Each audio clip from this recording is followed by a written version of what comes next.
그리고 저는 그 대통령실 집무실 쓰는 것도 집무실 문제인데 정말 그 관저는 범죄 현장이기 때문에 예. 이 부분에 대해서 의혹들이 많아서 우리가 만약 대통령실 용산으로 당장 들어가게 되면 그 새로운 대통령 관저는 어떻게 할 것인가. 그게 말이죠. 쿠데타 현장을 보존한 나라가 있습니다. 그 티르키예가 네. 그 10년 전에 군사 쿠데타가 났는데 터키던 시절에. 그런데 여긴 공군 F-16에서 국회의사당으로 미사일을 쐈더라고. 아. 아주 현대적 쿠데타를 했거든. 그런데 내가 한터키 협회 의원 친선협회 부회장이었어요. 네. 갔지? 음. 갔더니 그 미사일의 무너진 벽을 유리로 이렇게 전시로 해가지고 외국 손님이 오시면 여기가 그거다. 이렇게 해가지고 보여주면 자선만대 다 보라는 거야. 네.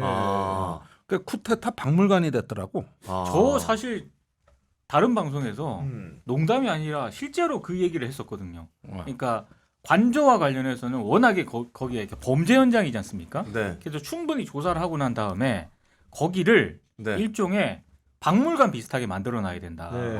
그래서 이 공간에서 뭘 했고 이 공간에서 뭘 했고 이런 거를 예전에 거기가 외교부 장관 공간이었잖아요. 그러니까 뭐 외교부 장관 공간을 쓰든 뭘 어떻게 하든 간에 외국 대사라든가 외국의 어떤 사절단이 오면은 여기가 그런 곳이다. 소개를 라고 하게 해달라. 소개를 하고 그러면서 이제 반농담으로 네. 굉장히 좀 높은 가격에 관광 상품을 하나 개발해가지고 랜드마크로. 장갑차 드라이브.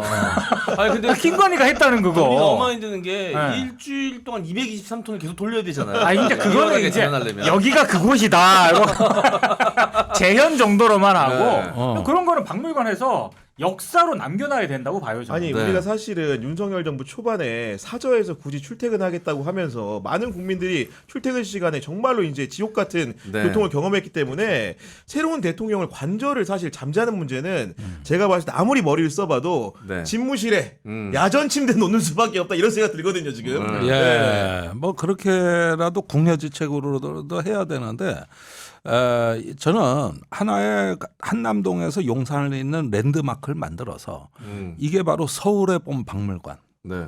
서울의 봄 메모리얼 네. 이렇게 해가지고 민주주의의 그 어떤 그 뭐랄까 네, 전당. 상징 같은. 네. 이럴 수도 있습니다. 그런데 일단 당장은 이건 먼 훗날 얘기고 일단은 국정이 돌아가야 되니까 지금은 사실상 대안이 없어요. 네. 그 지금 뭐 어디 뭐 갈 때 찾아봐도 한 1년은 준비를 해야지. 네. 당장은 갈 데가 없어요. 네. 청와대 이제 개보수 하는데도 뭐 최소 6개월이라고. 아니 그러니까. 더 신기한 네. 거는 나는 있잖아 뜻밖인 게 민주당은 그렇다 치고 국힘 후보들도 대부분 용산은 안 용산을 가는데. 못 가겠다. 일단 기본적으로 도감청 문제가 완전히 해소가 해소가 안 안 돼 됐어요. 있고. 그래서 부적절하고 그리고 거기서 일단 어찌됐든 내란이 모의가 된 곳이잖아요. 네. 관저하고 그 대통령 용산. 그래서 상징적으로라도 거기서 더 이상 새 정부는 그 집무실을 사용해서는 안 된다라고 봐요. 아니 하다못해 원룸 계약을 할 때도 그 부동산 사장님이 여기 계시던 분이 잘 돼서 나갔어요. 그렇죠. 그런 거 얘기해 주지. 네. 터가 좋아요. 이런 다 잘 돼서 나가서 이 얘기하지. 여기서요 내란 일으켰다가 저기 파면되고요. 이게 안 돼요. 아니 원룸 하나를 구할 때도 그 앞에 누가 살았는지가 중요하고. 그러니까. 그 좋은 방 찾으려고 하는데 대통령 집무실인데 당연히 찝찝하죠. 관저도 그렇고 사저도 그렇고 관저든 집무실이든. 집무실이든, 네. 나는 진짜. 왜 김건희가 청와대 발 한 짝도 들이기 싫어했대잖아요. 그렇죠. 상춘제는 갔지만 청와대는 안 들어갔잖아. 끝까지 안 들어갔잖아요. 네. 그래서 그 직원들끼리 그 얘기하는 녹취도 나왔었잖아. 절대 안 들어가려고 그렇죠. 한다고. 그럼 그 뭐 걔는 왜 그 사람은 왜 걔는 이란다. 아이고. 걔지 뭐. 아이고 진심이 나와버렸네. 걔는 또 되게 높여서 부른 겁니다. 도구는 예. 아니죠.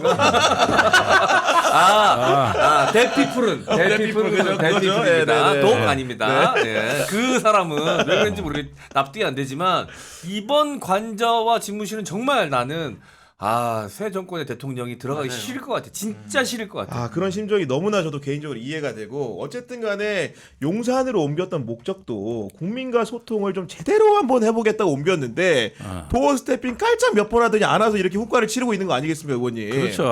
그뭐 소통도 소통 나름이지 그래. 거기 가지고 기자들 앞에서 뭐 쓰기만 하면 됩니까 그게? 아니 자기 스스로 나중에 걷어차고 제일 못한 게 그건데. 네. 그 다음에 제일 문제는 그 저기 국민들이 자유롭게 그 앞에 시민공원을 만들어서 네.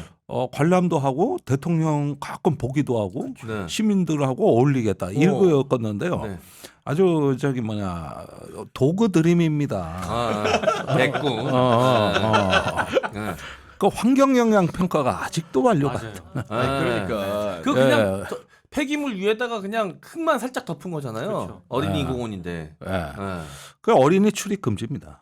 아. 지금 그 환경에 악영향이 있을까봐. 저는 사실 그래서 도어 스태핑이건 기자들과 뭐 접촉을 자주 어떻게 하느냐 네. 그리고 뭐 질의응답을 받느냐 이거는 뭐 공간의 문제는 아니라고 생각을 해요. 아니 그러니까 청와대에 있든 어디에 그렇죠. 있든 간에 네. 대통령이 기자회견을 자주 하면 되는 거예요. 네. 그래서 소통의 기회를 소통의 시간을 좀 더 늘리면 되는 거지. 이게 뭐 청와대에 있으면 그게 안 되고 용산에 있어 도어 스태핑 조금 하면 그게 되고 그 자체가 사고방식 자체가 좀 어폐가 있는 거죠. 그리고 제가 국제사회 여러 지도자가 있는데 최근에 눈에 띈 지도자가 멕시코의 그 셰인 바움이라는 여성 대통령 네. 이분이 미국 관세 전쟁을 하는 데 있어서 대차다 했더니 보니까 기자들하고 하루에 2시간씩 그렇게 터놓고 자료 설명도 하고 문답도 무제한으로 받고 이렇게 소통한다면서요. 그 저번에 이제 트럼프가 그 세게 나온 게 처음에 이제 번복이라는 게 멕시코, 캐나다 아닙니까? 그렇죠.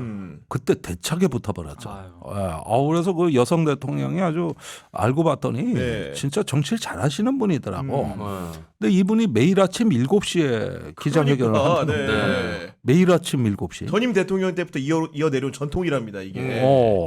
그래가지고 정권 교체가 된 게 아니라 소통을 잘하고 정권 재창출을 한 거거든. 그렇죠. 아시다시피 멕시코가 얼마나 혼란스럽습니까? 네.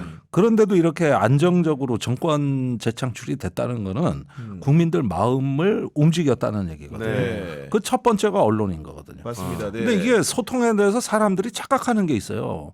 그 뭐 도어 스태핑하고 기자회견 많이 하면 소통하는 거다. 이건 스킨십입니다. 그렇죠. 그걸 소통이라고 안 그래. 네. 소통은 디맨드와 서플라이, 수요와 공급의 문제예요. 오. 국민들이 이러이러한 말을 듣고 싶어 해. 이러이러한 여론을 전달하면 해달라 그래. 그럴 때 응답해 주는 거. 그렇게 하겠습니다. 왜냐하면 가끔 가다가 조선일보나 한겨레가 사설에 같은 의견을 실을 때가 있어. 이건 국민적 합의가 됐다는 얘기예요. 그리고 대다수의 여론이 그런 거거든요. 네. 7, 80%가 그럴 때가 있어요. 그러면 대통령은 따라야 되는 겁니다. 이게 응답해 준다. 서플라이 해준다. 공급해 준다. 그래서 사회적 요구와 어떤 정치권의 응답이 원활하게 이루어지느냐 이걸 네. 소통이라고 하는 겁니다. 네. 그런데 우리가 소통을 어떻게 이해하냐면 스킨십으로 이해하는 거야. 그러면 스킨십이 많다고 소통이 잘 되냐?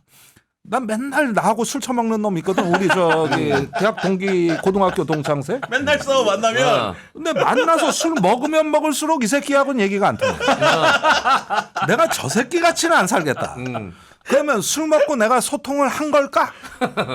이거 아니거든. 시도는 했죠. 시도는 했으나. 이건 스킨십을 한 거야. 네. 그러니까 대통령의 소통을 사람들이 그렇게 이해하면서 비극이 시작된 거예요.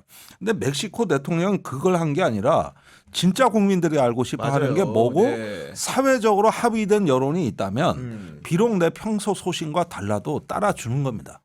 합의된 여론에는 따라주는 거예요. 그래서 절제와 관용을 이렇게 품격을 발휘하는 거, 절제와 관용의 품격이에요. 이걸 소통이라고 하는 겁니다. 사실 이걸 소통은 국민들하고 뭐 자주 뭐 만나서 얘기하는 것 이건 아니라고 봐요. 그런 기회를 가지는 것도 좋겠지만 기자회견도 하고 그리고 국회가 사실 민의의 전당이잖아요. 그 국회 의견도 존중하고. 그렇습니다. 가야지. 근데 지금 윤석열은 안 그러지 않았습니까? 시정 연설도 안 갔잖아. 그렇죠. 네. 그러니까 이 모든 것에서 불통이었던 거죠. 네. 네. 그러니까 뭐 기자회견, 뭐 도어 스태핑 이 문제가 아니었던 거예요. 네. 기본적으로 삼권 분립 자체를 인정하지 않았던 네. 파면당한 대통령입니다. 자기 기분 나쁘게 하는 거에 대해서 수요 공급이 확실했는데. 그렇죠. 네. 바이든 날리면 하자 바로 비행기 못 타게. 그러니까. 그런 건 확실했어요. 확실했지. 예, 그러니까 버럭 화를 내는 소통을 한 거죠. 이거는 차라리 안 하는 게 호통하는 낫다. 거죠. 네. 그렇지, 호통을 한 호통이 거지. 아니라 그건 호통을 말 되네. 했다. 예. 소통이 아니라 호통. 오늘 제목 잘 나옵니다 저거 지금. 저작권 네. 넘겨드리겠습니다. 가만 있어봐. 나 이따가 저녁 때 CBS 나가는데. 제가 저작권 양도해드리겠습니다. 아 그래요. 아 네. 내가 이래서 좋아. 이래서 내가 이래서 원개 좋아해. 맞잡니다. 안 그래서 막 뿌려요. 저는. 네. 아니 그래서 누가 대통령을 되냐가 너무 중요하고 지금 각 당에서 하고 있는 경선에 주목이 되는 건데 그 지난 주말에 민주당 같은 경우에 대선 경선 기본적으로 이제 순회 경선이 있었는데 이재명 후보의 누적 득표율이 무려 89.56%. 90% 빼기 0.44% 포인트. 네. 굉장히 높은 거 아니겠습니까 이게? 이건 과거에 DJ 그 김대중 그 당시 총재가 김상현 또는 정대철 의원하고 붙었을 경쟁할 때가 70%대거든요. 네. 그걸 이미 뛰어넘는 어떤 그 상황입니다. 그런데 김상현, 정대철 같은 강적도 없었고 이번에 민주당 내 사실 그분들 평생을 저 민주당에서 이 민주화 운동하면 잔뼈가 굵으신 분들이거든요. 그렇죠. 그러니까 이번에 그 상대하는 김동연, 김경수 후보가 어떤 이렇게 서사가 있는 후보는 아니에요. 그러니까 하나의 어떤 대항 권력으로서 이번이 안 되면 차기라도 이렇게 좀 나갈 수 있는 서사를 형성하지 못했어요. 그러지 않아도 이제 일극 체제인데 거기다가 이런 어떤 경선이 더 쏠리게 만들었다.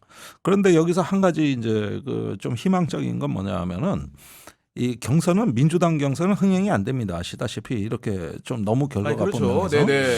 그런데 민주 진보 진영 역사상 최초로 이제 과반 대통령을 바라보는 가시권에 들어갔다는 그러니까, 이 부분이에요. 네. 아시다시피 김대중 대통령 40.2%, 노무현 대통령 48%, 문재인 대통령 41%, 그다음에 이재명 후보 당시에 47.8%.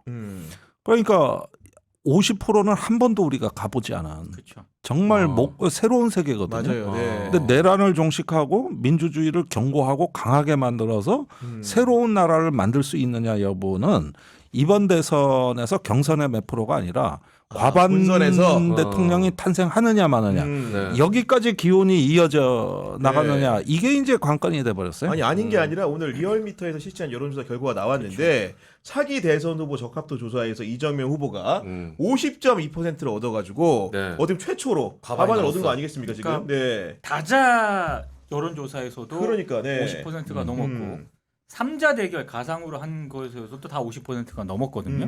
그러니까 지금 단계에서 이 정도 나오는 이유는 그냥 하나라고 봅니다. 저는 일단 뭐 민주당 내에서 일단 다른 경쟁 후보들이 좀 일단 약한 데다가 지금 국힘 경선 후보 토론 보시면 아시겠지만 오늘도 그 얘기 할 것 같은데. 네, 납니다. 네. 저도 봤거든요. 이거는 좀 아닌 것 같다. 그러니까 너무 하잖아요. 그러니까 이게 대선 후보가 되려는 사람들이 나온 이 토론회가 맞나 싶을 정도의 수준이 너무 떨어져. 수준이 너무 떨어지는 걸 보여주기 때문에 저는 앞으로 이 격차가 조금 더 벌어질 가능성이 있다라고 보거든요. 그러면 아까 김종대 전 의원님 말씀하신 최초의 어떤 그런 진짜 과반 대통령 득표율을 얻는 그런 대통령도 탄생할 수 있다라고 봐요. 엄청난 사건이에요. 네. 이게 뭐냐면은 그 우리가 이제 겨우 평평한 운동장 겨우 만들었지만 그걸 넘어서서 그 말 그대로 이제 민주진보 세력이 한국 사회 주류가 된다는 하나의 역사적 분기점을 넘는 순간이에요. 네. 거기에다가 이재명 대표는 이재명 대통령이 탄생한다는 협소한 의미보다도 우리 사회의 새로운 다수파 연합을 만들어서 이 탄핵을 찬성하고 계엄에 반대했던 그 어떤 민주적인 영향들이 하나의 다수파 연합을 만들어서 네. 말 그대로 시민과 함께 만드는 그 새로운 어떤 그 권력이 탄생하는 거거든요. 이게 이제 한국 사회의 주류가 된다는 의미고 한 번도 가보지 않은 길이거든요. 네. 이걸 만들어낼 수 있느냐, 여하이 만들어낼 수 있냐. 그래서 나는 네. 이재명 대표가 90%대 이런 지지율을 얻는 이유도 따지고 보면 이재명 개인에 대한 어떤 그 팬덤보다는 이번에 시대 정신이 끌리면서 우리가 한번 주류가 돼보자. 네. 그래서 그런 다수가 욕망이다. 한번 네. 통치하는 원래 민주주의의 말뜻이 다수의 통치 아닙니까? 그래서 데모크라시잖아요. 네. 그러니까 그런 어떤 본질적인 요구 때문에 빚어진 현상이다. 어쨌든 큰 이변 없이 이제 이재명 만약에 후보가 대통령이 된다고 했을 때 그 부담감도 상당할 것 같아요. 그럼요. 사실 이 지지율이 높다는 얘기는 그만큼 기대감이 크다는 네, 얘기인데 그렇죠. 네. 그거에 부응을 하지 못하면 사실 또 그게 실망으로 돌아올 수도 있고 본인도 굉장히 부담이 좀 크겠다라는 생각도 아니, 좀 듭니다. 진짜. 그러다 보니까 지금 그 경선을 치르고 있고 대선을 불과 이제 40일 앞둔 상황에서 말을 굉장히 아끼는 듯한 그 뉘앙스가 느껴지는 게 예를 들면 이런 겁니다. 어제 중요한 질문이 하나 갔습니다. 왜 한덕수가 영국의 파이낸셜 타임즈랑 인터뷰를 했죠. 그러면 대선 출마 여부를 물었더니 아직 결정 내리지 않았다. 노코멘트라고 답한 거 아니겠습니까? 기자들이 그러니까 펄떼같이 가서 이재명 후보한테 이 부분에 대해서 어떻게 생각하냐 그랬더니 그분의 노코멘트에 대해서는 저도 노코멘트라고 말을 했는데 네. 그 얘기가 입장을 가리는 전략으로 가는 거거든요 지금. 네. 그러니까 굳이 대선을 얼마 안 남겨둔 시점이잖아요. 근데 지금 한덕수 대행과 관련해서는 굳이 이재명 대표가 어떤 코멘트를 하기 전에 한덕수 대행에 대한 평가는 이미 끝났다라고 생각을 해요. 그러니까 지금 권한 대행으로서 매우 위험한 지금 정치인 아직 대권 선언을 안 했기 아직은 때문에 관료지만 아직은 네. 굉장히 위험한 어떤 지금 고위 관료 행태를 보이고 있거든요. 그러니까 사실 저는 무슨 생각까지 들었냐면 굳이 한덕수 권한대행의 대선 출마의 명분이라든가 이런 거를 민주당이 만들어줄 이유는 없다라고 저도 생각을 했어요. 근데 지금 어떻게 여론이 바뀌고 있냐면 이미 뭐 여론조사를 통해서도 한덕수 대선 출마에 대해서 부정적인 의견이 압도적으로 많지만 네. 권한대행으로 있는 그 짧은 순간 안에 지금 트럼프와의 관세 협정이라든가 네. 뭐 한미 주둔군 뭐 이런 얘기까지 나와 방위비 방위비라든가 협상을 다시 하겠다. 협상이라든가 이런 부분까지 건드리는 내용을 보면은 야 저 짧은 대행 기간 안에 아주 무책임한 결정을 내림으로써 내가 살고 있는 대한민국에 치명적인 손해를 입힐 수도 있겠다라는 네. 여론이 올라가고 있단 말이에요. 그러니까 이 상황에서 굳이 이재명 대표가 대응할 필요가 없다. 한덕수 대행에게 대응할 그치? 필요는 없는 것이죠. 아니 국회 비준까지 끝난 방위비 분담금 협상을 다시 논의할 수 있다라고 또 인터뷰를 그건 했어요. 트럼프 쪽에서 얘기를 하더라도 어. 한덕수가 야 그 얘기 끝났어 이렇게 가야 되는 자기가 거예요. 먼저 꺼냈어. 이거 실제로 다시 협상할 수도 있습니까? 아니 이게 트럼프가 이런 짓거리 할까봐 바이든 때 마지막에 한미 외교부가 서둘러서 한 거야. 그러니까 트럼프가 이 짓고 나면은 분명히 이거 건드릴 그렇죠, 거 아니냐. 네. 우리가 얘기를 하니까 미국이 맞아 빨리 체결하자. 어. 이래가지고 대못을 그냥 꽝꽝 박은 거야. 이거. 네. 앞으로 다시는 못 건드리게. 5년간, 5년간. 2030년까지. 그렇게 적용되는 걸 딱딱 했는데 이제 트럼프는 국가 간의 약속을 깨겠다 그러면 우리 무기가 있잖아. 그러니까. 네. 양국 장관이 서명을 했잖아. 네. 이거 봐라. 이렇게 그러지 않아도 이런 일 생길까봐 만든 거야. 요게 그때 그렇게 서둘러 할 이유가 없었어요. 그런데 그러니까요. 일찌감치 네. 네. 미국 대선 들어가기 전에 일부러 아예 그 전에 일찌감치 해버린 겁니다. 그리고 이걸 흔들면은 무슨 일이 생기냐 하면은 한미 동맹을 운영하는 법 체계가 다 무너집니다. 그러니까 이게 지금 왜 심각하냐? 원래 주둔군이 그 부담하는 돈, 그렇죠. 그거는 이제 현지 발생 비용이라 그래서 원베이스 코스트 (WBC라 그래요). 주한미군이 한국에 와서 발생하는 뭐 물품을 산다든가, 네. 청원 경찰을 고용한다든가, 뭔 건물을 짓는다든가 이런 원화 발생 비용을 우리가 네. 일정 비율을 대준다. 그렇죠, 이걸 네. 방위비 분담금이라 그러는데 네. 이때 이 항목 말고 다른 항목으로 더 줘야 뭐 된다는 얘기가 되니까 그럼 항목을 만들어야 되잖아요. 네. 그렇게 되면은 이건 주둔군이 아니라 점령군 내지는 용병이 되는 거예요. 이게 돈 주고 데려오는 저 거지. 미국의 그러니까. 전략자산 운영 비용, 어. 무슨 뭐 미군 인건비 뭐 이런 것까지 얘기를 한다는 거예요. 그러니까. 그럼 어떻게 되느냐? 미국 국방비를 우리가 대준다는 얘기인데 이거는 조공 체제입니다. 용병 체제고. 네. 그래서 남의 나라 용병이 된다는 얘기인데 미군이 이건 음. 우리 보수의 관점에서도 용납이 안 돼요. 그래서 일기 트럼프 때도 조선일보가 제일 이런 거 센 칼럼을 썼어요. 이러면 한미 동맹이 뭐가 뭔지 모르는 동맹이 된다. 대등한 동맹이 아니다. 그러니까 네. 이래가지고 난리 쳤던 겁니다. 근데 한덕수는 지금 국내 언론과 인터뷰가 아니라 파이낸셜 타임즈와 인터뷰에서 저런 얘기를 막 하고 있지 않습니까? 이유는 저는 하나밖에 없다라고 아니, 보거든요. 그렇죠. 네. 다 퍼주고 관세 하나 받겠다는 거죠. 그러니까 관세 조금 내렸다. 이거 해달라는 거잖아요. 그리고 자기가 대선 후보가 되고 싶은 그리고 욕망이 이제- 있으니까. 네. 근데 만약에 그렇게 해버리면은 이게 나중에 뭐 무효화시키거나 이럴 수 있는 문제는 또 아니지 않습니까? 아니죠. 그리고 정말 그 이제 국제적인 호구가 되는 게 일본이나 독일이 이런 거 갖고 어떻게 하겠습니까? 버틸 거 아닙니까? 버티죠. 아니, 그럼요. 그 네. 우리만 무너지는 겁니다. 그러니까요. 우리만. 네.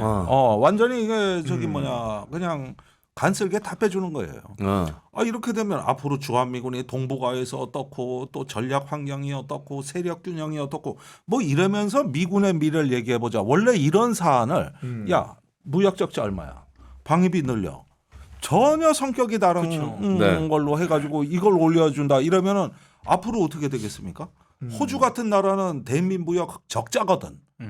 그러면은 우리는 흑자가 아니라 적자인데 이러면서 그쪽에서 또 이제는 우리는 기지주든 받아내겠다 그럴 거란 말이야. 돈을. 대혼란이 벌어지는 거죠. 세상에 그런 동맹 질서는 없어. 전 세계 어디도.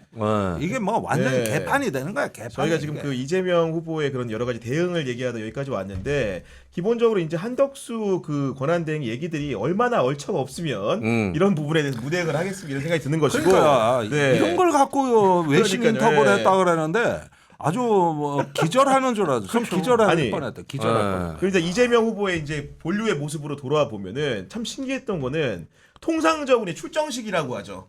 선거의 시작을 알리게 되면은 기자들 불러 모아놓고 앞에서 얘기하고 문답 받는 게 기본인데 이재명 후보는 이번에 언론하고 아직까지는 단체로 이렇게 기자회견하거나 질의응답을 한 적이 없습니다. 유튜브 동영상을 통해서 나의 출마 소식을 전했고 공약 같은 경우에도 다른 후보들은 너나 할 것 없이 여의도로 어디로 기자를 불러가지고 발표를 하는데 그런 거 없이 전반적인 공약의 얼개를 페이스북에 공개하고 네. 소속 의원들과 통화하는 그런 전략을 펴고 있거든요. 그런 이유는 어디에서 온다고 생각하십니까?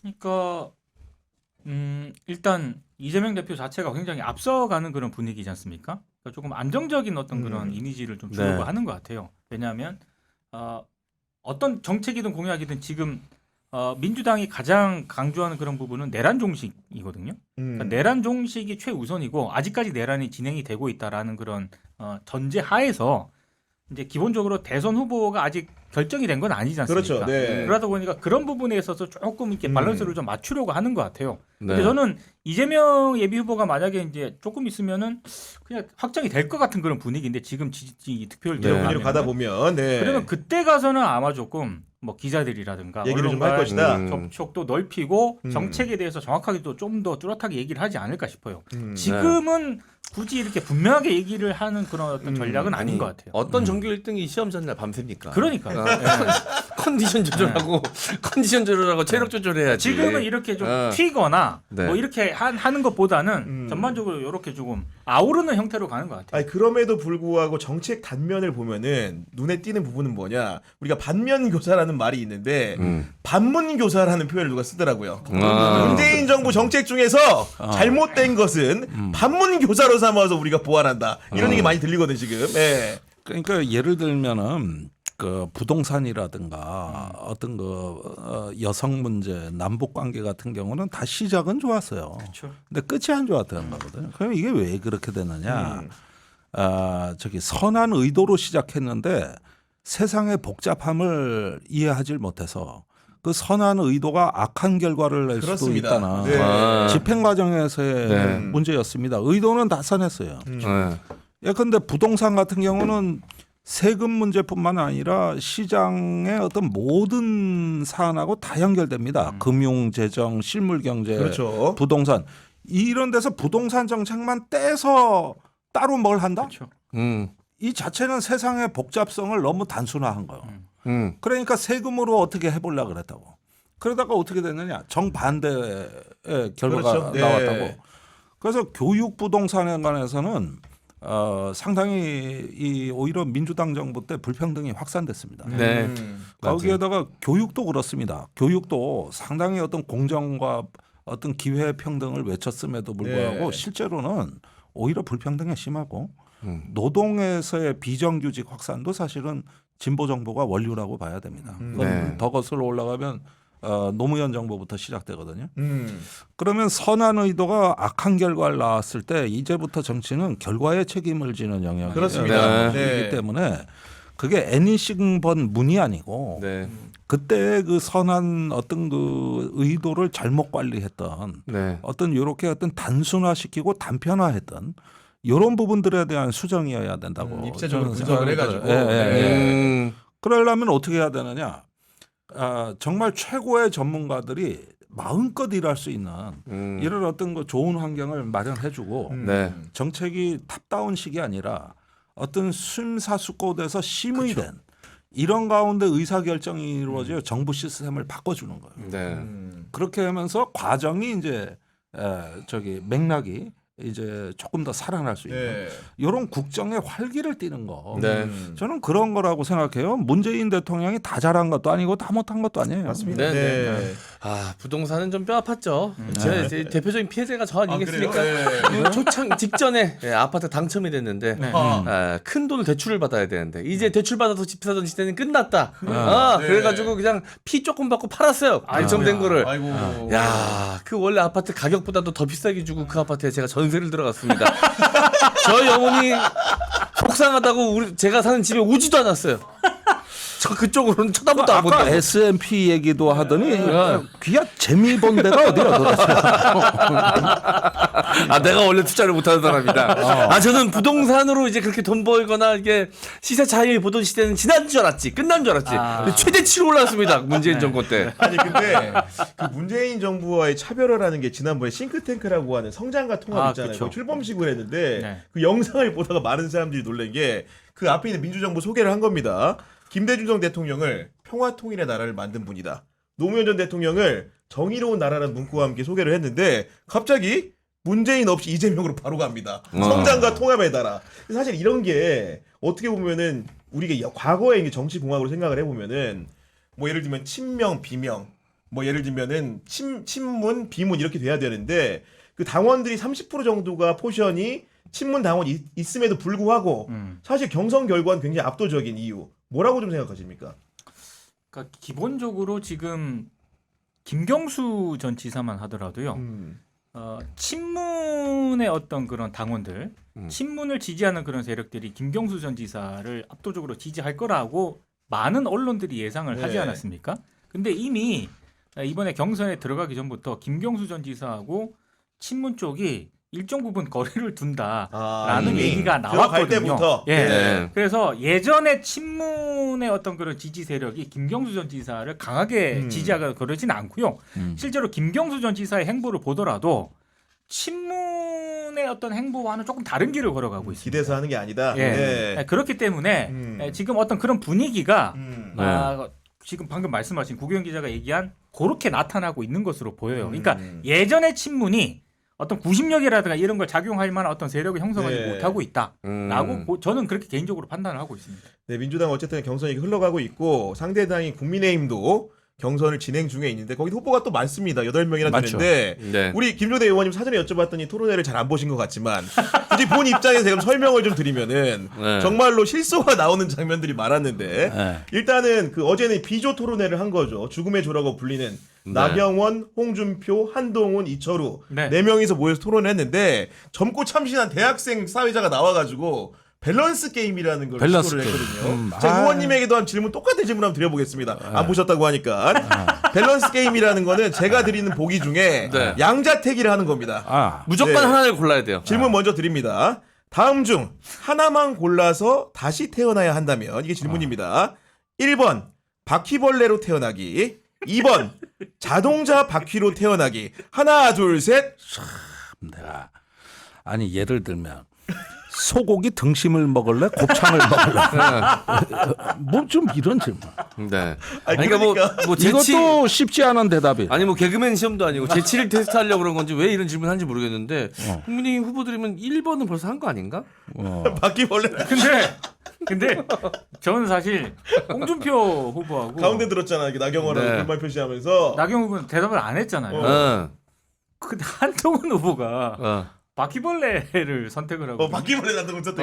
어. 이유가 웃겨. 이유가 뭐죠? 그래도 살아있는 게 좋지 않습니까? 생물 무생물을 구분하더라고요. 저는 솔직히 쭉 보지는 않았고 나중에 영상을 이제 하이라이트라든가 그 주요 몇몇 위주로 봤거든요. 근데 그 부분은 제가 봤어요. 근데 솔직히 저는 개인적으로 진짜 진심을 담아서 소감 말씀드리면은 제가 만약에 청년 세대에 속해 있지 않았습니까?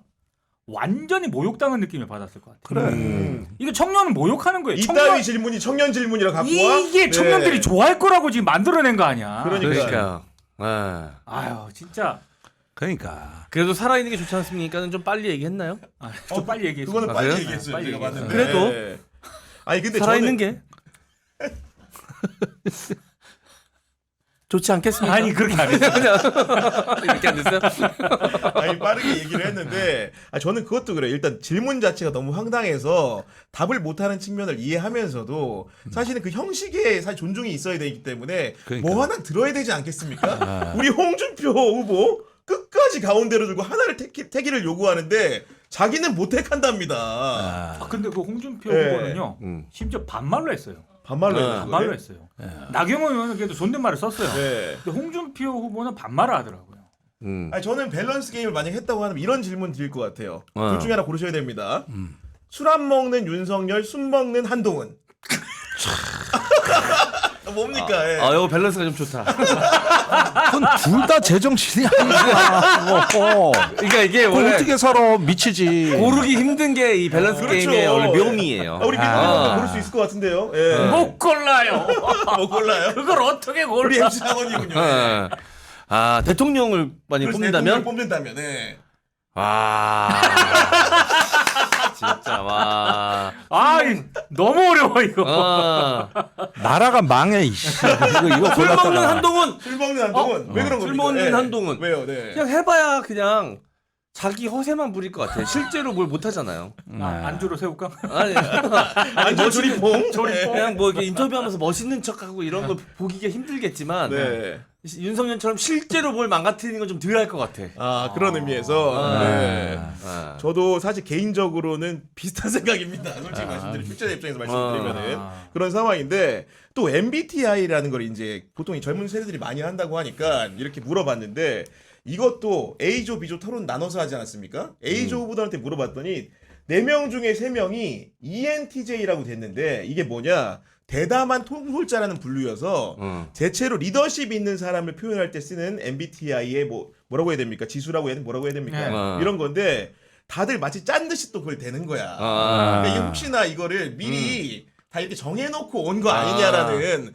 의혹을 제기하고도 한 거 아니, 그러니까 아니겠습니까? MBTI 네. 당연히 물어본다고 얘기하지 않았겠어요. 그러면 이제 그 유형이 있잖아요. 네. 저도 제 MBTI를 잘 몰라요.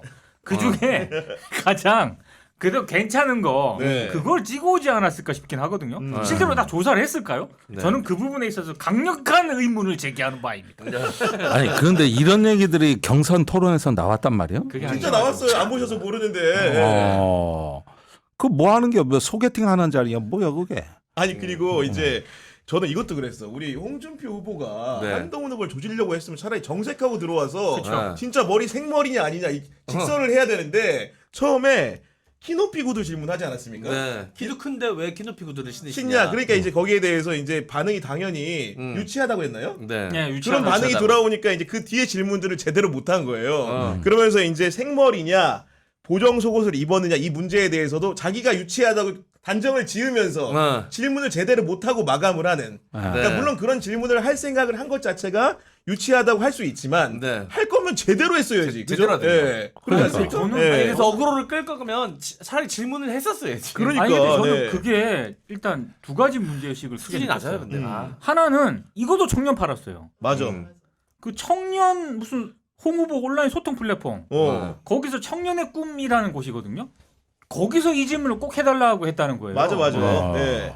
근데 이걸 왜 그냥 본인이 질문하면 하고 되잖아요. 싶었던 거야 내가 보니까. 근데 네. 또 청년 얘기하면서 이 얘기를 했다는 거. 난 거기서 일단 좀 문제 의식을 강하게 느끼고 두 번째는 저도 한동훈 후보에 대해서 비판적이고 굉장히 많은 비판을 하는 사람이긴 합니다만 그래도 대선 후보 토론회입니다. 그러니까 거기서 무슨 뭐 생머리냐 무슨 이거를 저는 진짜 홍준표 후보는 정신장애 없다고 봐요. 아니 나는 이 국민의힘이 정말 미치지 않고서 왜 이런 선택을 했을까 네. 싶은데 그러니까. 이게 너무 시대착오적이고 네. 네. 국민 정서를 전혀 헤아리지 않는 선택이라는 것 그쵸. 때문에 일단 기본적으로 너무 불편한 게 이 음. 내란에 심각하게 관여돼 있는 정당이잖아요. 근데 이러네. 근데 아유. 후보를 낼까 말까도 굉장히 그러니까요. 심사숙고해야 되는 맞아요. 부분이었음에도 불구하고 음.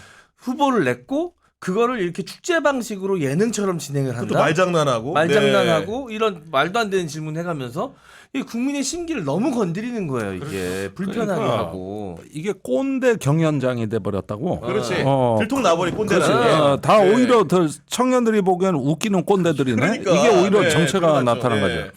사실 우리 청년들 문제를 이런 식으로 접근하는 게 우리 정치가 그동안 가장 실패해 온 거예요. 그런데 할아버지는 니들이 전쟁을 알아 배고픔을 알아 이러지. 아버지는 니들이 독재를 알아 이러지. 그러니까 당연히 공부 열심히 하고 경쟁하고 이러는데 지금 청년들한테 더 이상 할아버지 아버지 말 듣지 말고 이제는 정신적인 식민지가 될 필요 없다. 이 정신적으로 할아버지 아버지한테 종속되라는 얘기는 오늘부로 안 한다. 그리고 스스로 해방 선언을 하는 그게 거다. 이 진짜네. 시대가 아니다. 네. 니네들 시대다. 그렇게 하면서 이 여러 가지 어떤 힘들고 어려움이 있어도 무언가 이제 아버지 할아버지가 한 번도 누려보지 못한 이제 새로운 행복을 충분히 누릴 수 있고 우리가 어떤 선택을 하느냐에 따라서는 우리가 앞으로 이 국가의 부와 맞아요. 네. 정신을 관리하는 책임자인데 나라면 어떡할까? 그러니까 아버지하고 할아버지한테 주눅 들지 말고 니들이 결정해라. 이렇게 해줘야 해서 나름대로 말을 걸어주는 그런 이제 그 꼰대들이 좀 돼야 되는데 네. 이거는 뭐냐 하면 가가지고 MBTI하고 뭐 밸런스 게임 해가지고 그것도 제대로나 하면 모르겠는데 제대로도 안 해. 네. 문제는. 네. 이래가지고 같이 청년들 술 먹는데 야 나도 한 잔 먹을게 하고 끼어드는 주책 없는 노인네들이 됐다 이겁니다 이게. 아니, 그럼 어떤 청년이 좋아합니까 그거? 젊은 청년들이 제일 싫어하는 게 이해한다는 명목으로 우리 문화를 그들이 재현하는 거거든요. 맞아. 예. 그냥 냅두고 그대로 인정해줘야 돼요. 존중해야 되는데. 네. 그냥 그래 너희들은 너희들의 문화니까 나는 거기 범접하지 않을게. 그냥 하지만 인정해. 그렇죠. 이래야 되는데 그걸 따라하고 어설프게 함께 하려고 하면 그때부터 이제 그러니까. 오히려 청년들은 그거 버리거든요. 네. 대표적으로 안철수가 만들었던 영상 나니 가스키라는 그게 뭐였더라? 예, 그게 이제 일본에서 이제 성우들이 어떤 무대에서 노래 부르면서 만든 거예요. 그러니까 뭐가 제일 좋아? 네가 제일 좋아. 딸기 우유 뭐 잼보다 네가 더 좋아. 뭐 이런 식으로 네가 더 좋아하는데 거기 이제 거기 안철수를 넣은 건데 그런 일본 컨텐츠를 이용해서 홍보물을 만들었다는 것도 시대 정신에 벗어나고 네. 그리고 그거 10대들이 좋아하는 거거든요. 유권자들은 20대, 30대, 40대예요. 몰라요. 맞아. 네. 그러니까 그냥 자기 고백하는 것 같아. 나니 가습기. 내가 가습기니라고 물어보는 것 같잖아.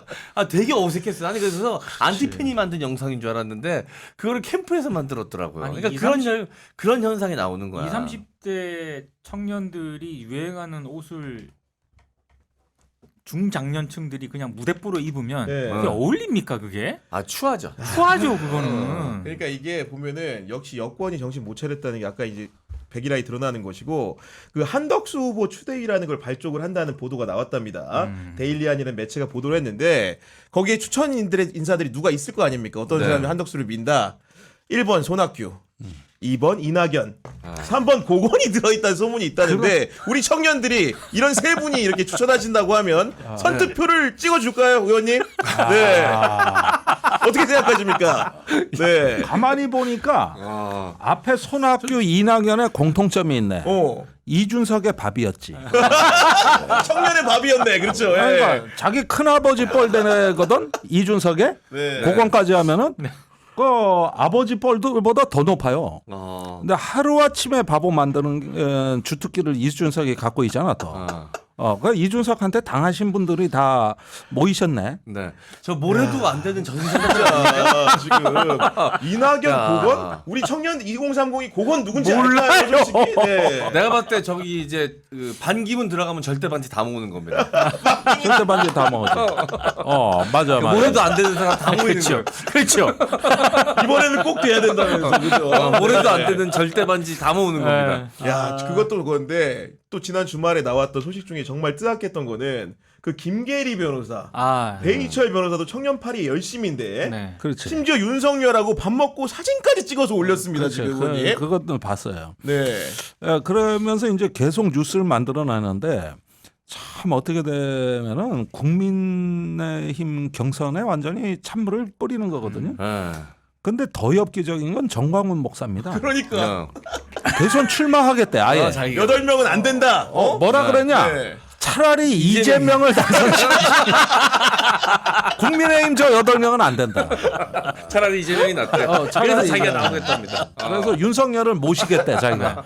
그러면 윤석열 모시겠다는 게 그 왜 뭐 청년 뭐 변호사들이 뭐 한 해 만에 하는 맞아 거. 맞아. 네. 정광훈이 한 해 만에 그렇죠, 하는 그렇죠, 거. 그렇죠. 그다음에 저거는 한덕수. 예. 근데 한덕수는 뒤에 사실상 윤석열의 그림자라고 보면은 왜 당이 몇 개냐고. 그러니까. 윤석열 땅이 몇 개냐고 지금. 근데 저는 그냥 이참에 네. 저기 윤 어게인 음. 그 만드시고 전광훈 씨도 나오시고 국힘도 저 후보 선출하시고 다 한덕수 나와. 대행도 나오시고 다 나와라. 다 나와. 진검승부 해라 정말. 네. 전 그러고 싶어요 진짜. 김계리는 그 사진 올리면서 이제 SNS에 내가 뽑은 나의 첫 대통령 그러니까. 윤버지라고 올려가지고 그게 저 지금 잘못 읽었 커뮤니티에서 그거 지금 조롱 지금 가장 그렇지. 맛집이 됐어요. 뭔지 알 것 같아. 어떤 맥락이죠? 아니 저 네. 진짜 잘못 읽었어. 저도. 윤버러지. 저도 그렇게 읽었어. 바지.